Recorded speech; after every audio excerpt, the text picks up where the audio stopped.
In today's episode of my podcast story, we have Dr. Barrett Matthews, the dynamic host of the Media Boss podcast. With a rich background in media that spans over 3 decades, Dr. Matthews has made it his mission to empower retired CEOs and current C-suite executives to become omnipresent in their industries. Known for his mantra, be everywhere, all at once. He leverages his extensive experience in television, radio, and social media to educate and inspire others. As a World Civility Ambassador and the founder of Media Boss Pro, Dr. Matthews is not just a media expert, he's a visionary who believes the transformative power of visibility. He's here to share his inspiring journey of how he built his show from the ground up and the impact he aims to create through his work. Could you tell me about yourself and what your podcast is all about and the name of your podcast? Well, my main podcast is Media Boss Podcast. I'm from Maryland, right outside Washington D.C., and I was a media major, so podcasting was something naturally for me to do. So one of the things I wanted to do was help people in media. Now, Media Boss Podcast originally started with me talking to people who used media in their business. But then I started talking to people who were actually clients I serve, who actually might need media in their business and who might not have it. So I started interviewing business owners, successful business owners, about what they do, business, what made them successful, how they got to where they are, and even their challenges and so forth. And the podcast is a great lead generator because I get to talk to these people. And then afterwards, we can talk about maybe how I can serve them with more media for their business. Oh, so it's a business podcast tightly connected to your business. Correct. Yes. My business is Media Boss Pro and the podcast is Media Boss Podcast. Yeah. How long have you been doing this podcast? Oh God, that's a good question. Probably about this particular podcast, about 4 years now, 3 to 4 years now. Okay. 'Cause we Okay. do seasons, then we take off for a little bit after breaking the season, but we do seasons. Okay. Yeah, it's not very common to see a business podcast doing seasons. Like usually when I hear seasons, what I think of is the true crime, Yeah, documentary, and all yeah, this kind of yeah, podcast. yeah. Yeah, and I do seasons, and I'll tell you, and that's related to business as well, because sometimes I have people that may want to be a sponsor. So it's easy for me to sell them on sponsorship if I tell them that you're going to be a sponsor for this whole season. That way, I can break it down to you'll have this many episodes where you're a sponsor in this season. That way, I don't have to worry about how am I gonna package it. So I can package it that way by doing it in seasons. Yeah, yeah, yeah. I mean, you is your podcast audio only or audio and video? Audio and video. Audio and Okay, video. Yeah. okay. Has it always been audio and video, or it's a switch you just made recently? I thought it's always been audio and video. I'm like I said, my background is in television, so I always wanted to make sure I had video as part of it. And the way things are going right now, it seems that more and more people are going towards video. So I want to make sure I still have that component. I still love audio, and I'll probably be doing more podcasts in audio, more different podcasts in audio. But right now, my podcast audio and video. Okay, okay. That means you're active on YouTube as well. Not as active as I should be, but but I Okay. but I am on YouTube. Yes, I am on YouTube. Okay, so what you're saying is that the podcast episode doesn't get published on YouTube correspondingly. Well, I put it on YouTube, but what I'm saying is I need to be more active on there, meaning I need to be putting it out there, more shorts, more, just be more active on YouTube. It does get on Eh? YouTube, but Oh, I just need to. I understand now. What I meant when I said active was like, okay, for every episode you post on your podcast platform, I can also Mhm. find it on YouTube. That's what I mean Yeah, by active. most definitely. Yes, Yeah, yes, yes, okay. yes. They're all, Because yeah, they're all. because a lot of persons they record the video but they don't get to post it. I don't know, but they have it. Well, I don't post it right away. It may be a few days later. The audio will go up right away, but we put the video up a few days later because we want to make sure we edited it right. Okay, okay, okay. Yeah. Uh, I mean, you talk about your podcast being a business podcast. But then I'd also love to know, what was the reason for you starting a podcast? What was the thought process behind, what led to you starting the podcast? Good question. I started well, like I used to before I started this, when Blog Talk Radio was really popular, I hosted a Blog Talk Radio show. Actually, a friend of mine, Clark Garrison, may he rest in peace. He started a Blog Talk Radio network called Survival Radio Network, and I remember connecting with him when he started it. And I started feeding him guests to his show on Blog Talk Radio, and then I became a guest on there, and I said, "You know what? I'm gonna start a Blog Talk Radio podcast." Well, it was a show then, and a friend of mine and I, we did a show on there. Then another friend, we started another one called Revenue well, yeah, ours was called Lunch and Learn with Chris and Barrett. And then I started another one with another friend called Revenue Radio. Then another friend of mine, he has a big following, in a community, called Black CEO. He wanted to start a Black CEO morning show, or like a radio show, and he wanted me to be one of the co-hosts. Well, long story short, I not only was one of the co-hosts, I ended up becoming the main host, I ended up becoming the director, I ended up becoming the executive producer of the show, and I did that for a couple of years, and after that, I said, you know, I'm gonna take a break from working on his show, and I'm gonna start my own podcast. And that's when I started a podcast called The Productive Podcaster, because at that point I wanted to work with people and just show them that you can start a podcast and there doesn't have to be any cookie cutter format. You don't have to copy everyone else to do a podcast. You can do it however you want to do it, as you already know. And I did that for a while, but then I started thinking about who I want to really target. So that's when I changed over and started doing the Media Boss podcast, because I wanted to focus on media as a whole, not just podcasting, but various forms of media within the podcast. So that's when I started the Media Boss podcast. So that's all where it came from. Yeah, I mean, you said the productive podcaster. Why didn't you just like rebrand the productive podcaster instead of signing a new podcast? Because and that's a good question too, because I started, I didn't have the name Media Boss Pro at the time when I started Productive Podcaster, and when I had Media Boss Pro, I said, "Well," and I talked to someone about this, I remember that, and I said, "Well, should I stick with the Productive Podcast, or should I have a podcast called the Media Boss Podcast?" And he said, "You should go with the Media Boss Podcast, it's in your brand." So that's why I stayed with it, because it was more branded. Yeah, yeah, yeah. I mean, for me, I'm like, you could have changed the name of the productive podcaster, and Well, just change here the name. Well, there's another reason, like, before I was doing podcasting, I was coaching business people on productivity. So that's where the productive podcaster also came from. That came from me coaching people in productivity. So I wasn't really doing that anymore. So that's why I didn't keep the name with productive podcast. I just went on to do the Media Boss podcast, and I still have productive podcaster episodes up.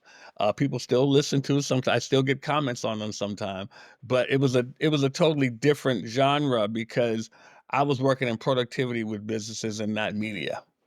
Yeah. So what happened was that your interest kind of changed over time, and yeah, of Well, course, you started up a new I've podcast. always been interested in media, though. That's the thing. I've always been interested in media. It's just that it is funny. This is an interesting conversation, because I was actually talking to a group of people years ago that I was working with, and I was kind of I was kinda hard on them. I was kinda stern with them about them being productive, and one of my friends, he said, "Wow, you need to be some type of coach, some type of action coach. People would need that. People would pay for that." That's how I got into productivity, because I was encouraged to do so because of the way I worked with people.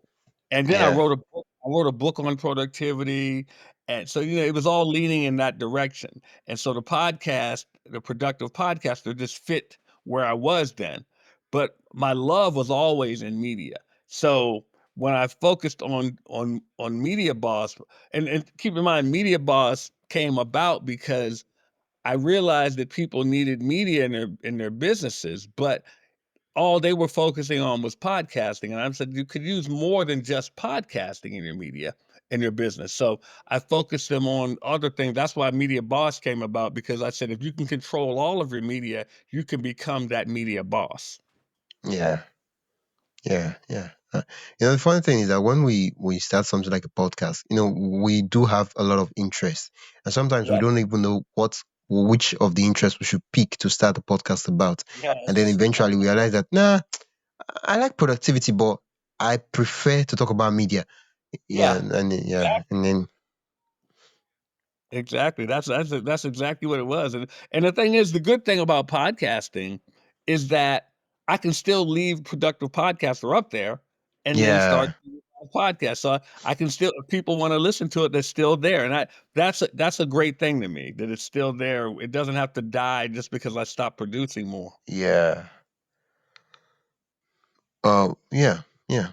The for the podcast, the productive podcast, was that the first name you you had in mind, or were there some iterations that before you got to that one?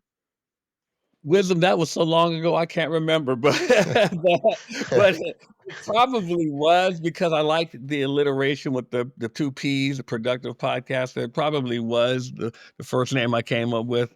One I remember when I decided I was gonna do it, one of my, friends and mentors, Mr. Dr. Myron Golden, I remember talking to him about doing it. He said, "You should do a podcast on, on your, productivity, because 'cause you're doing productivity, so you should do a podcast on that, and for people to listen to podcasts." So I said, "You know what? I'm gonna do the Productive Podcaster." I Yeah, remember we yeah, were in Tennessee when he told me that. I remember that very vividly. yeah. Yeah. Okay. You're fortunate enough to be in the radio industry before you even started. You're fortunate to be in the media. You studied media in Mhm. school, and you were in the radio industry for quite a time Yeah. before you started your podcast. And I think most of the skills you had there, they kind of transferred over to Mhm. podcasting. I Yeah. agree, yeah. Uh, That happened definitely. Mhm. how different is the radio industry from the podcast industry? Very different. I started in college in radio. I was a sports producer for the radio station. With radio, you have to get approval for pretty much everything, because it's usually a corporation. There are people, there are producers, there are people in charge, there are sponsors that you have to answer to. There's the FCC that you have to deal with, who wants to monitor any and everything you say. You can say things on podcasts that you can never say on radio. You can do things on podcasts you could never do on radio. You would lose your job that day on radio. So it gives you a lot more freedom with podcasting. And then another thing, what I tell people, as far as when they're looking for sponsors, I tell people, I said, when you do a radio commercial, whatever you pay the radio station is usually going to be more than what you pay for a podcast. But here's the thing: when you pay that radio station to run a commercial, it may run. Let's say it runs for a month. You may get some prime time commercials running 5 times a day or 10 times a day. Doesn't matter, whatever. After that month is over, that commercial is gone unless you pay again. If I do a podcast and somebody runs an ad on my podcast, that ad will stay there. Yeah, And whenever you do that podcast, that ad is still there unless I take it off.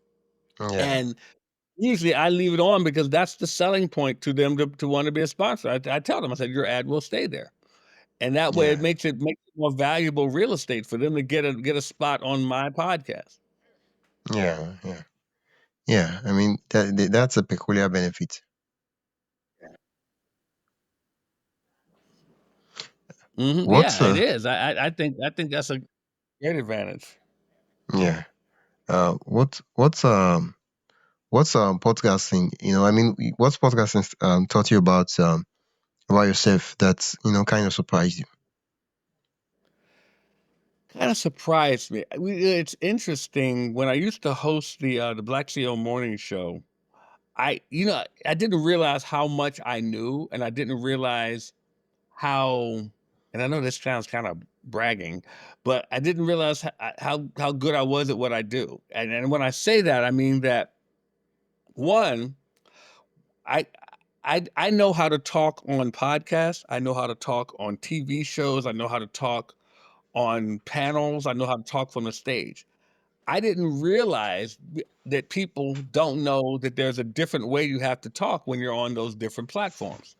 I knew it because I was trained in it and I've been doing it all my life. But we would have speakers on the show who would speak on stages all over the world. But when they got on our show, they didn't know how to fill 20 minutes without looking at an audience. So it was something new to them and they didn't know how to do it. Also, I learned that I was good at producing the show. And because I would have to get up in the morning and make sure that all the controls were ready, that everybody was on, and you know everybody knew what we're going to do, the format was done, and so forth. And I did it like because that was what I was supposed to do. But when I had to go out of town, sometimes when I wasn't available and someone had to fill my spot, they would all tell me, "Oh my gosh, it was so hard. How do you do this every day? How do you handle?" And I didn't know that it was nothing to me because I was trained in that, and that I learned that I didn't know what I knew. I didn't realize that that was a skill that other people didn't have. So it was Yeah, something that was, that was something I really found out about myself. I'm like, well, okay, I did learn something, huh, in school. yeah. I mean, what's common to one is not common to all. Exactly. Yeah. Uh, uh you I think yeah, I think having those experience, and a lot funny thing is that these things you talk about, that being in the media, working with radio stations, a lot of people, they have this peculiar, not necessarily, they might not necessarily be, they might not be someone who worked in the radio, but they have this peculiar credibility or qualifications that helps them stand at kind of like their unfair advantage, but they don't see it, right? And they're like, "Oh, I'm not as good. I'm not in the radio station like Dr. Barrett, so I probably can't Mhm. say or do anything." And I'm like, dude, you have your own peculiar stuff and peculiarities that if we Exactly. sit down, we'll see that Dr. Barrett does not have, and you're just different. Right, and I tell people, I said, "Thank God you're not me," because Yeah, because that position's already taken. So, but you yeah, can be yeah, you, and you can be a great you. You can be the best you can be. Because a lot of people, and it's funny you brought that up because I hear people say, "Well, you have a podcast on productivity." Well, I talk about productivity too, so I guess I shouldn't do a podcast. I'm like, no, because you talk differently than me. You attract a yeah, different crowd than me. People yeah, don't who don't want to listen to me may want to listen to you, and vice versa. I yeah, mean, I tell people all the time, there are books on psychology. There are several books on psychology. There are thousands of books on psychology. Why? Because each author has something different to say. The yeah, same podcast. yeah. Uh, how did you? And I know we're going to dip our toes in the money aspect, a Mhm. bit. How did you get your first sponsor? Actually, what I did was I I I went in a non-traditional route, and I teach people this too. I don't you know this. They tell people if you wanna get sponsors, you have to have a certain number of downloads, and then they may be attracted to you, and to be honest with you, and Wisdom, you know this, most podcasts don't make any money. Yeah, yeah, that's true. Most Right, and if they're waiting for that sponsor, I mean, you gotta get a lot of downloads. I mean, hundreds of thousands of downloads to really make some money, maybe even millions of downloads to really make some money. And most people never see that. They never get to that point. But what I tell people is to go to your local business owners. Go to the people who are local that you know who own business and ask them, "Hey, would you like to be a sponsor on my podcast?"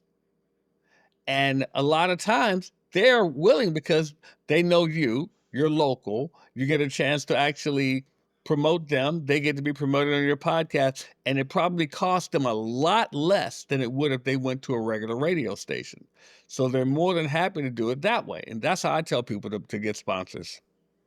Yeah, I mean, didn't the sponsors ask you about the reach of your podcast? A lot of times when they're local, they don't. They don't? Now, don't get me wrong, now they're I go for sponsors and I go for partners. Now, the Mm. partners are different. Partners may ask for more about your podcast, but it's not as big a deal as one may think. Because here's the one thing I tell people: if I tell people this, I said I'm going to get I'm going to get your message spread through audio and video. I'm going to put you on YouTube as well. And what I want you to understand is this: YouTube gives people a visual aspect of what you're doing, and it sticks with them longer because it's on video. Here's the other thing: with YouTube and Wisdom, do you have a YouTube channel yourself? Yeah, I do, but but I've not switched to video completely. Okay, but I'm just trying to make a point. So you like when someone subscribes to your channel, you get a notification from YouTube. Yeah, yeah, So that means that so if I subscribe to Wisdom's channel, Wisdom gets a notification saying that Dr. Barrett Matthews subscribed to his podcast or yeah, subscribed to his YouTube channel. And you can now reach out to me and say, hey, thanks for joining. Hey, here's a link that you can follow me with, yada, yada, yada. But yeah.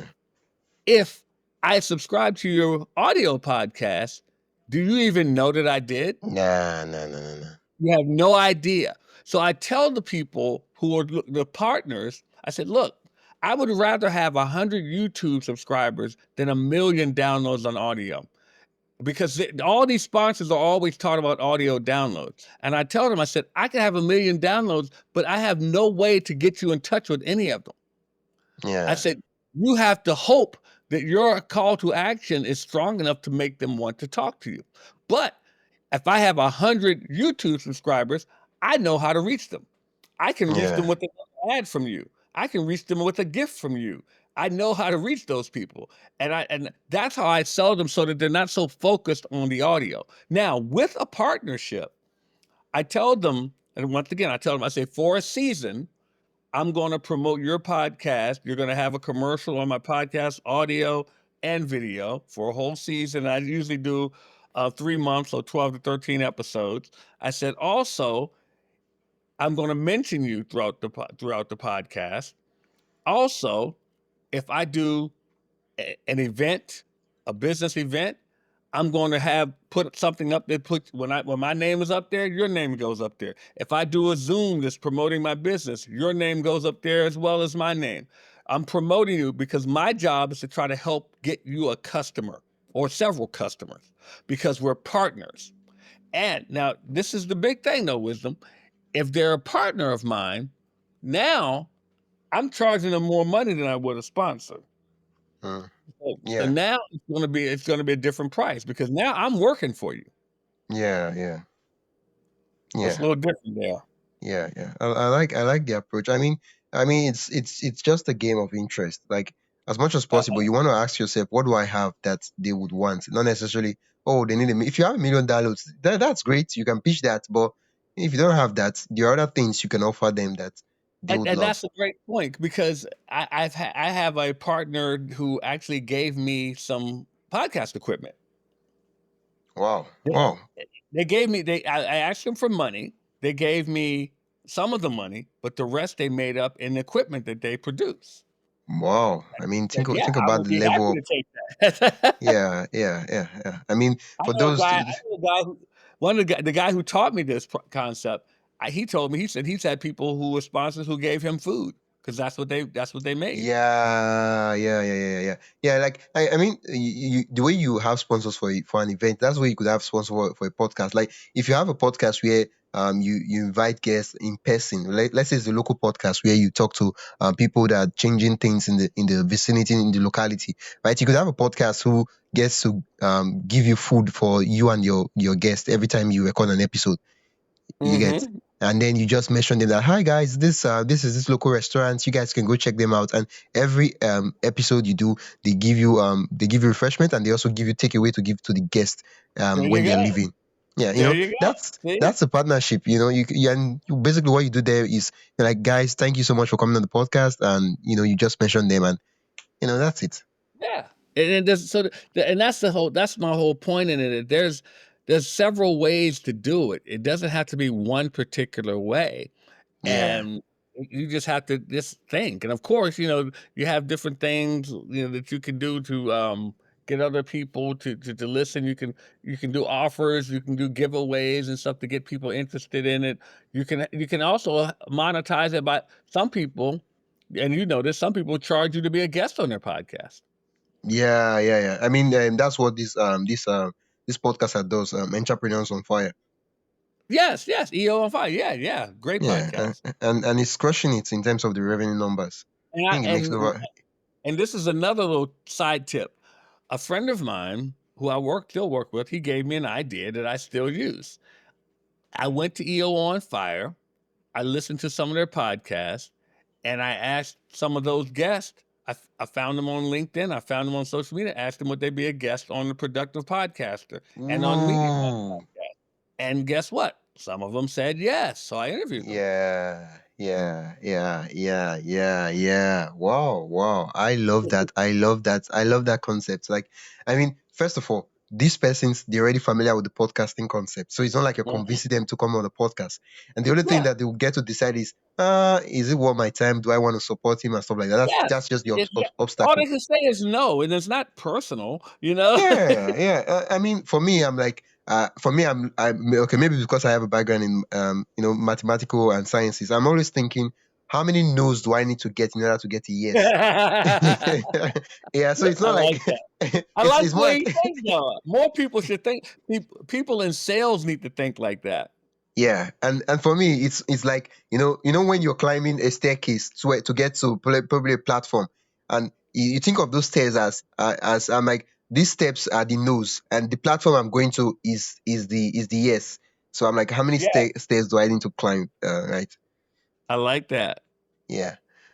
We talked about. I mean, of course, there are a lot of ways we could get. I mean, if even if you don't get to make a crazy amount of money and you could reduce your expenses to almost zero, that would be a lovely idea. Then it means that you could your whatever revenue is coming, you can get to like manage that because you're not spending so much. Because a lot of persons are spending a lot on their podcast and they're not even Mhm. making half of the money in return.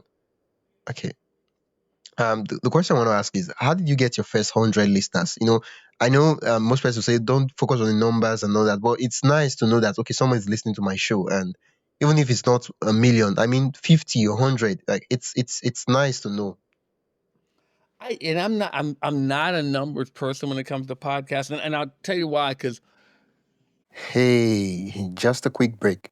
If you enjoying the insights so far and want even more behind the scenes ideas, inspiration, and tools for growing your own podcast, join my email list at mypodcaststory.com/join. That is mypodcaststory.com/join.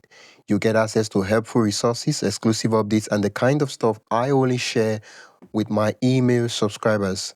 Whether you're starting out or already podcasting, there's something valuable waiting for you. Head over to mypodcaststory.com/join and subscribe. Now, back to the episode. before that, I was a speaker. I would get on stages and speak to people, and I still do. I mean, I would sell products on the stage, and I would get them to interact on the stage. So I look at it like this, because a lot of people say, "Well, I only had 100 people listen to my podcast," and I would say to them, I said, "Well, let me ask you a question. You're a business person, right?" And they go, "Yeah." I said, "Are you a speaker?" They said, "Yeah." I said, "If you were asked to speak and someone said there were going to be 100 people in the audience, would you be depressed?" They said, "No, I'd be excited." I said, "Well, you just had 100 people in your audience." So there's nothing for you to be down about. You had people listening to you. It's not a matter of how I would rather, and this is another thing, I would rather have 100 people listening to me and 5 of them say, "You know what? I want to do business with you," than to have 100,000 people listening to me and nobody's buying from me. Yeah. Because it's not really about the number of people who listen, it's about the impact I make. Yeah, I mean, it depends on the kind of podcast, though. That's If you're true. doing, That is yeah, yeah, it depends. If you're doing a social cause podcast, I mean, you as much as possible, you want a lot of persons to hear about the message. Yes, exactly. Yeah, But the thing is, most of the podcasts I do and produce for other people are business podcasts. yeah, yeah, yeah. I mean, that's where you have to be clear on what the goal of the podcast is. If not, you might Well, just be yeah, exactly. working Before against the you start. podcast. Yep, before you start, you need to know that. Yeah, What's the goal of your podcast? Because and yeah, I yeah, get that's funny you said that because I get that from a lot of people who come to me and they say, "Hey, I think I'd like you to help produce my podcast." And I'll ask them, I said, "Is it a business?" They say, "No, no, I just like talking about stuff." I said, "I'm probably not the person for you." yeah, And yeah, they will ask me why, and I'll tell them, I said, "First of all, if you're doing it because you think it's something fun to do and a nice hobby, I'm not saying you're wrong for that, but if you're paying me to produce your podcast, you will quit before you keep paying me yeah. Because you want to see the return on investment. because it's not a business to you. And if you don't see it Yeah, as a business and you just see it as something fun, after a while, when you have to keep paying me, it's not going to be fun anymore." yeah. Yeah, yeah, that's one, like that's one way to like yeah, I mean it's out of generosity because at the end of the day you don't want to have sometimes the clients they see this rosy picture and then they start the podcast and they realize that man oh man, I didn't know Yeah. that it's a wilderness. Yeah. I mean, that's why they say most people do about 4 episodes and they quit. Yeah, yeah, so true. Like yeah, I mean for first 4 episodes nobody's even listening to your podcast. You're not even getting it, nothing, like nothing, and you're like, yeah, you just forget about the podcast and you move on to something else.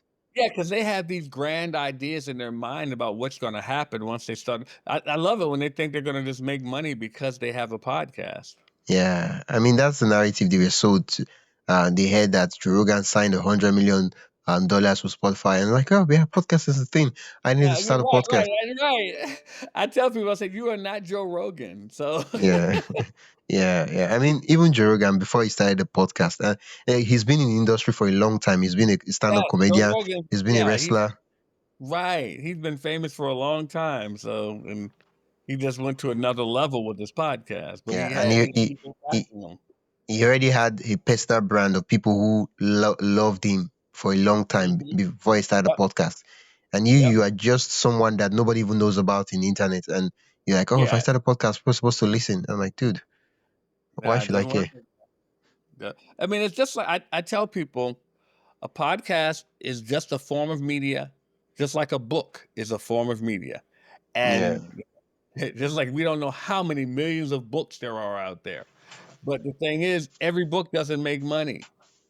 Every book isn't it doesn't make money. It's just sometimes it's just there for you to read.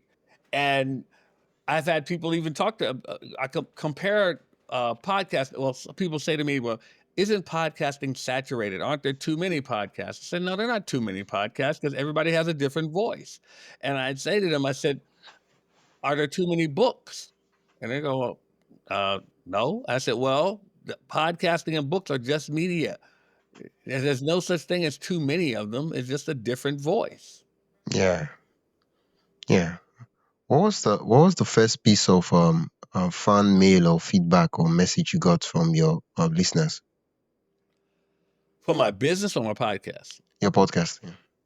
Um, I had I think some colleagues, some friends that they left reviews just telling me that they liked it and telling me that it was good. It was fun, and then like I put them in like some of them I put into a pitch deck when I was pitching for partners to let them know what people thought of it. Some of it, came from some pretty cool people. Some of my guests were people who were well known and popular, and they liked it, so that was always good. And people, I love when people tell me they had fun. They enjoyed themselves, so that was always good. That's always good. Yeah. Have you spoken to your listeners in person, whether in Oh yeah, remotely or in person? oh yeah. I've met some of them in person. Met a few of them in person. Yeah. What was the interaction like? Well, it was pretty calm, pretty chill. Now, what was funny though was when I used to host the Black CEO morning show. That was really wild because I would. It was every morning we'd host this show.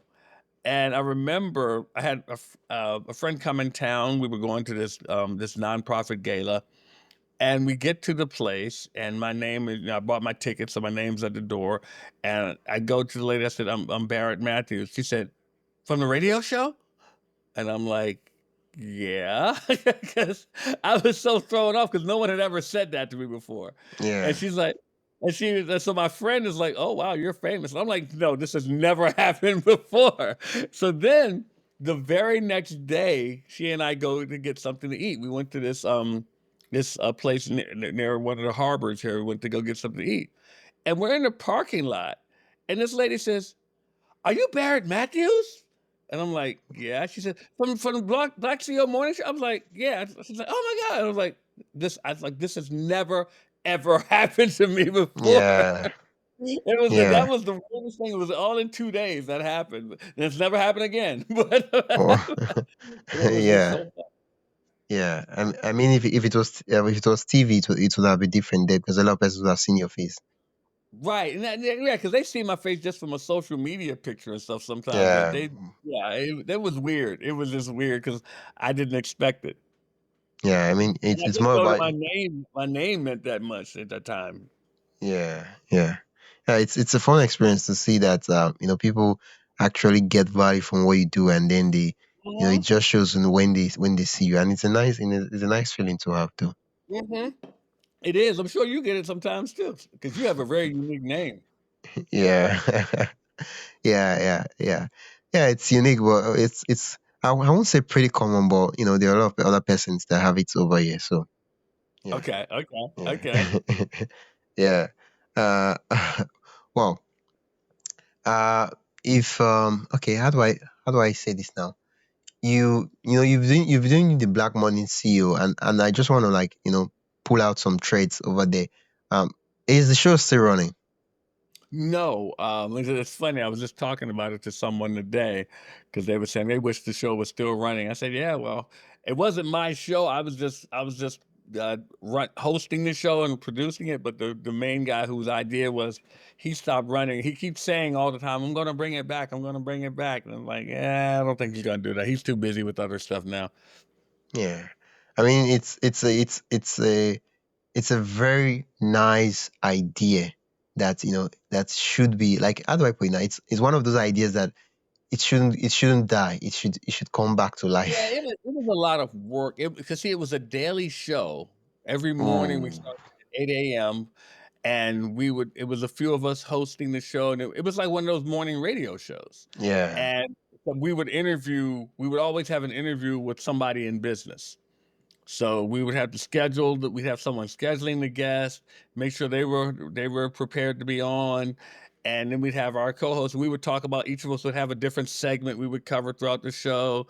And I was running all the controls and giving the instructions in the chat throughout while we're doing it. It was a lot of work. And to do it every day, Monday through Friday. We even did holidays. Wow. Oh, so it was like basically it was basically a radio show, but it was daily. It wasn't one of those Yeah. weekly shows. Wow. Oh, that's a Yes. lot of Yeah. a lot of commitment, man.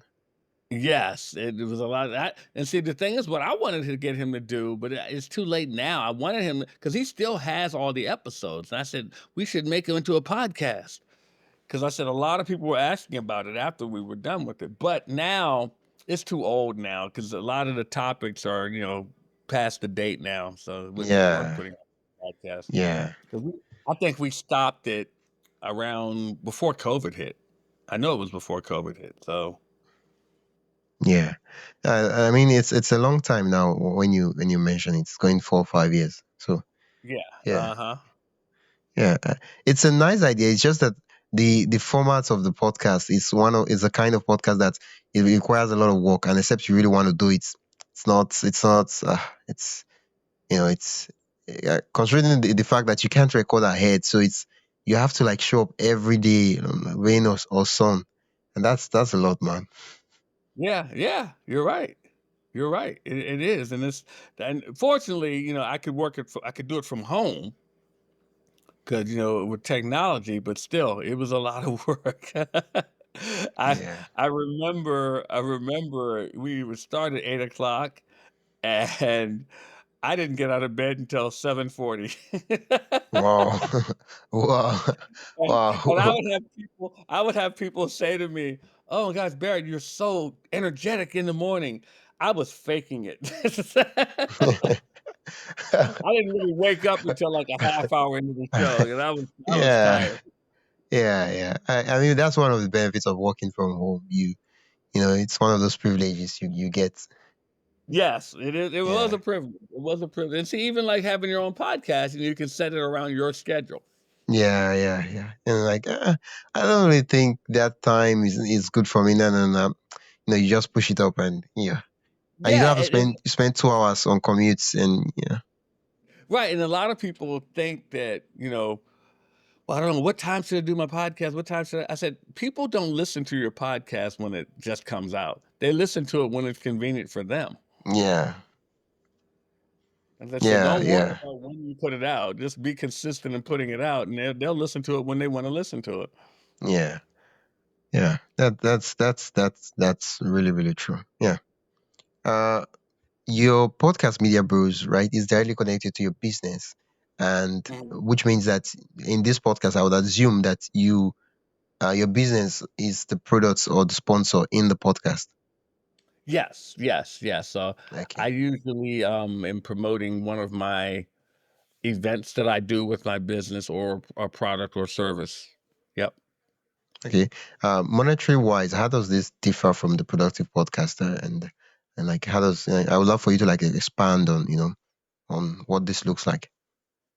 Is it monetary wise? Yeah, yeah, yeah. For the like the monetization of this Media Bros podcast, it's quite different. I'd love to like for you to dig deeper. Well, there it's a huge difference, because with productive podcast, I really wasn't even implementing the monetization strategies back then. I was just getting started with it, and I was just having fun doing it, but I really wasn't implementing because I hadn't even learned some of these strategies I'm doing with monetization then. So these are the partnership. I knew nothing about that then with productive podcaster, and so I wasn't doing those things then. But yeah, with Media Boss podcast, I started thinking in that realm. Okay.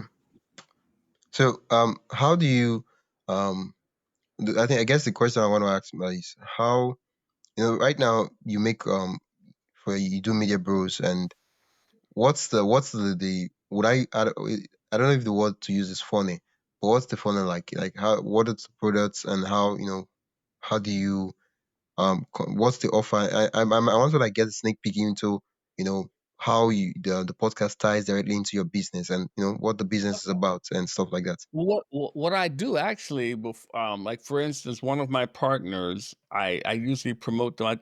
After I introduce the show, and I tell them, I said, the end of, I'll say the Media Boss podcast would not be able to be brought to you if it wasn't for one of our partners, and I'll mention their name. And then later in the show, after I interview my guest, I'll usually bring up that partner again, and then I'll mention about something that Media Boss Pro is doing that they need to take advantage of, and I'll just mention that, and then we'll go back to closing out the show, right? Because it's usually about a half hour long, the whole show, so I don't take up a lot of time with it because I don't want them to think that the whole podcast is about promoting offers. Yeah, yeah, yeah, yeah. I So want so them to you do think have partners, right? In the on the Media Bros Boss Pro, and then Mhm, your mhm. show. So Yes. I was thinking maybe it's just your products and what you do. Oh, yeah, no, no, yeah, I just promote I d promote the partner and I promote what we do at Media Boss Pro. Yeah.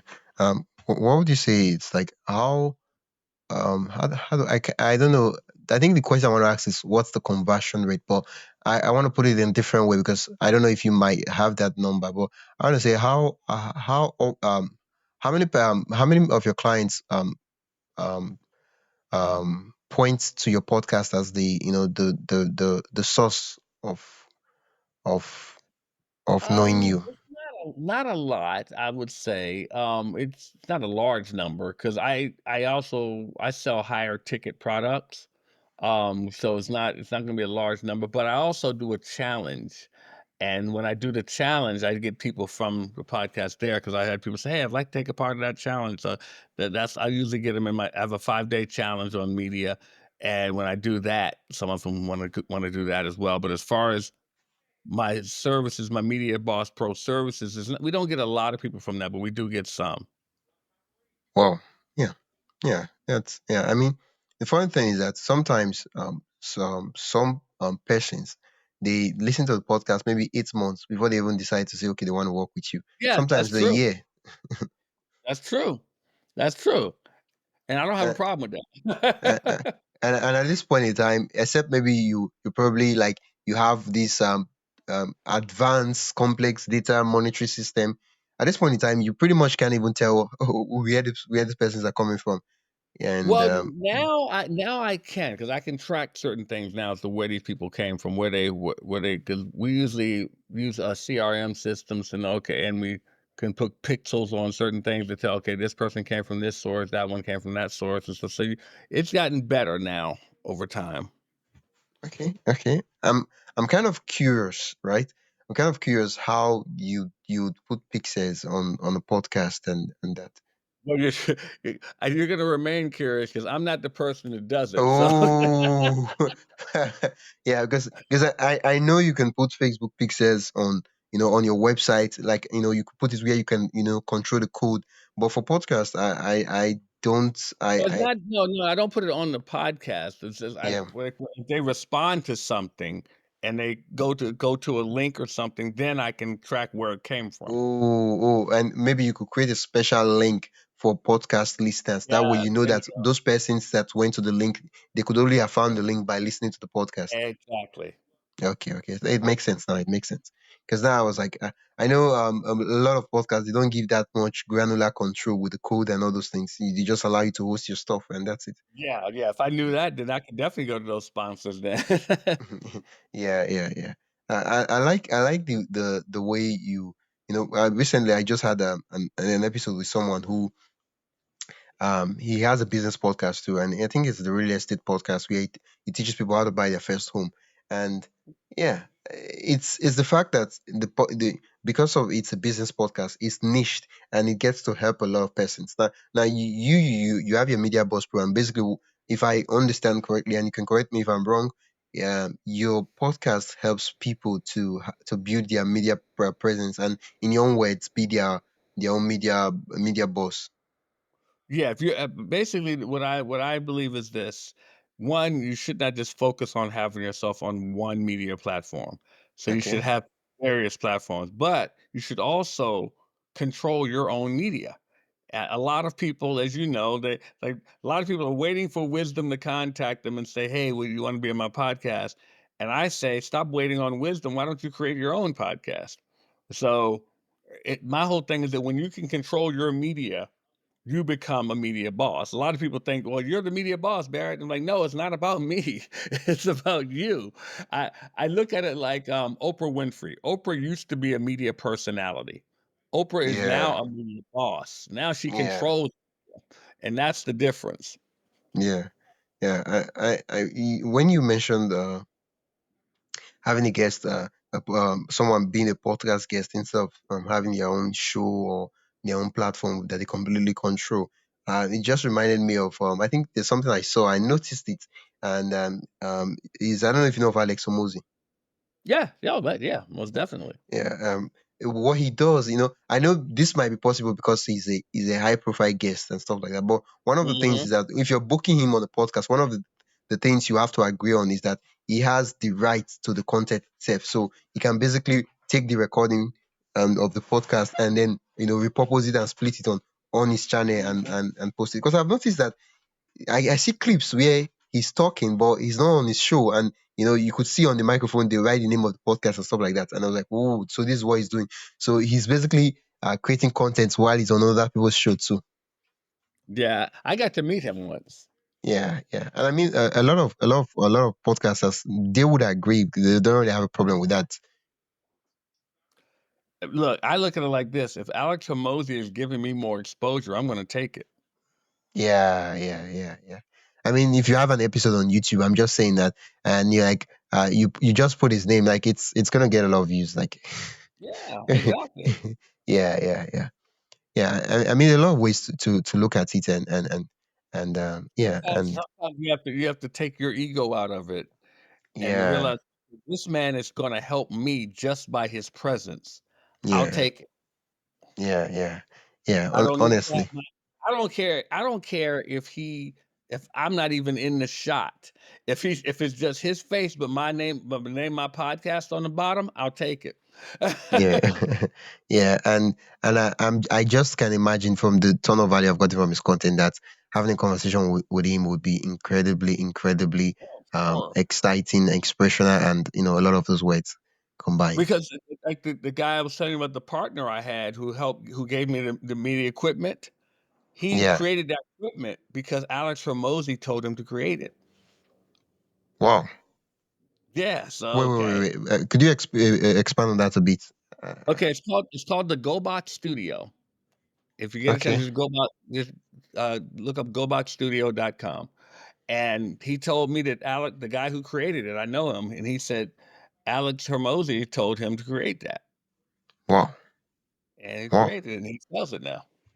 Wow. Wow. Wow. Wow. I mean that's an incredible story, honestly. Yes, and he was one of my partners, so I need to give him a call. I haven't talked to him in a while. Yeah. Yeah. uh, um, I, I know you don't